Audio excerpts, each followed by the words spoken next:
যারা ১,৫০০ মানুষ হত্যা, গুম ও গুরুতর মানবাধিকার লঙ্ঘন করেছে তারা আবার দেশ শাসন করুক, তা অধিকাংশ মানুষই চায় না। সেজন্য তাদের নির্বাচনের বাইরে রাখতে সুপারিশ করা হয়েছে বলে জানিয়েছেন নির্বাচন ব্যবস্থা সংস্কার কমিশনের প্রধান ও সুশাসনের জন্য নাগরিকের সম্পাদক ডক্টর বদিউম আলম মজুমদার। আজ আগারগাঁওয়ের নির্বাচন ভবনের মিডিয়া সেন্টারে reporters forum for election and democracy টকে প্রধান অতিথির বক্তব্যে একথা বলেন তিনি।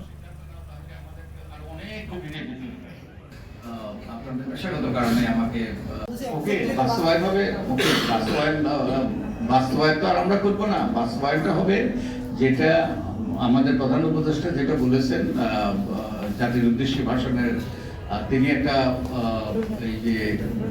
নতুন কমিশন গঠন করেছেন তার নেতৃত্বে, ঐক্যবদ্ধ কমিশন, এবং যার আমি সদস্য। আমাদের সাথে রাজনৈতিক দলের আলাপ আলোচনা হবে। আমরা আশা করছি যে এই নির্বাচন সংক্রান্ত যে সকল আমাদের সুপারিশ তার অধিকাংশই প্রায় সবগুলোই যে দ্রুতই এগুলো বাস্তবায়ন করা সম্ভব।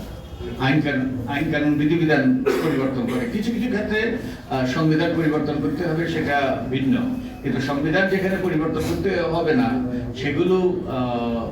সেগুলো ওই বাস্তবায়নের ক্ষেত্রে সরকারই করতে পারবে। কিন্তু সরকার যেটা চাচ্ছে সেটা হলো রাজনৈতিক দলের সাথে একটা ঐক্যমত্যের ভিত্তিতে এটা করতে। তো এই আলাপ আলোচনাটা শুরু হবে, সবে তো আমরা এগুলো জমা দিয়েছি, আলাপ আলোচনাটা শুরু হবে। তো আমি আশাবাদী।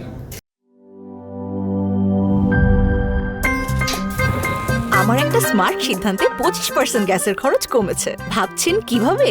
সাধারণ গ্যাস স্টোভ বদলে আমি এনেছি আরএফএল গ্যাস স্টোভ। এর সাইন্টিফিক নজল ও ব্রাস বার্নার ক্যাপ সমানভাবে তাপ ছড়িয়ে রান্না করে দ্রুত, তাই গ্যাসও বাঁচায় 25%, টাকাও বাঁচে 25%। আরএফএল গ্যাস স্টোভ নিরাপদ ও গ্যাস সাশ্রয়ী।